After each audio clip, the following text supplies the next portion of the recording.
প্রয়োজনীয় সংস্কার শেষ হওয়ার আগে জাতীয় নির্বাচন চায় না বাংলাদেশ জামায়াত ইসলামী। শুধু তাই নয়, জাতীয় নির্বাচনের আগে স্থানীয় নির্বাচনের দাবিও তুলেছে দলটি। সংসদ নির্বাচন নিয়ে ধীরে চলার পক্ষে অবস্থান জানান দিলেও এরই মধ্যে ৩০০ আসনেই সম্ভাব্য প্রার্থী ঘোষণা করেছে দলটি। সম্ভাব্য প্রার্থী ঘোষণার বিষয়টি দেশের মানুষের কাছে নিজেদের তুলে ধরে জনপ্রিয়তা যাচাইয়ের কৌশল হিসেবেই দেখছেন দলটির নেতারা। জামায়াতে ইসলামীর দলীয় সূত্রে জানা গেছে, দীর্ঘদিনের সাংগঠনিক স্থবিরতা কাটিয়ে উঠতে ৩০০ আসনে সম্ভাব্য প্রার্থী ঘোষণার এই কৌশল নিয়েছে জামায়াত। কেন্দ্রীয় সিদ্ধান্ত অনুযায়ী বিভিন্ন আসনে প্রার্থীদের নাম ঘোষণা করা হচ্ছে। তবে নির্বাচনের তফসিল ঘোষণার পরেই চূড়ান্ত প্রার্থী তালিকা প্রকাশ করা হবে।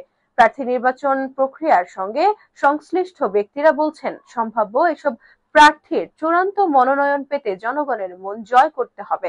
দলীয় সিদ্ধান্তের আলোকে সামাজিক, রাজনৈতিক, মানবিক, সাংগঠনিক ও সমাজ গঠনের কাজে গুরুত্বপূর্ণ অবদান যারা রাখবেন তারাই চূড়ান্ত প্রার্থীর তালিকায় থাকবেন। এ বিষয়ে জানতে চাইলে ইসলামী ছাত্র শিবিরের সাবেক সভাপতি ও জামায়াতে ইসলামীর কেন্দ্রীয় নির্বাচন পরিচালনা কমিটির সদস্য মোহাম্মদ ইয়াসিন আরাফাত বলেন, বিগত ১৬ বছর আমরা কোনো কর্মসূচি পালন করতে পারিনি, আমাদের নেতারাও মানুষের কাছে যেতে পারেননি। তাই আমরা প্রার্থীদের জনগণের কাছে যেতে বলেছি, কাজ করতে বলেছি। জনগণের কাছে যারা গ্রহণযোগ্য হবেন তাদের নাম চূড়ান্ত করা হবে।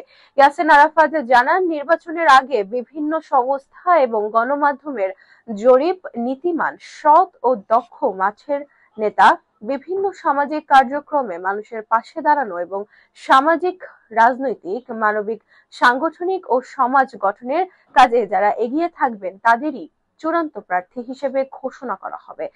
অন্যদিকে জানা গেছে, জামায়াতে ইসলামীর আমির ডক্টর শফিকুর রহমান মিরপুর ও ক্যান্টনমেন্ট এলাকা নিয়ে গঠিত ঢাকা ১৫ আসনে নির্বাচন করবেন। অন্যদিকে দলের সেক্রেটারি জেনারেল মিয়া গোলাম পরোয়ার ফুলতলা ও ডুমুরিয়া উপজেলার সমন্বয়ে গঠিত খুলনা ৫ আসনে নির্বাচনে প্রতিদ্বন্দ্বিতা করবেন।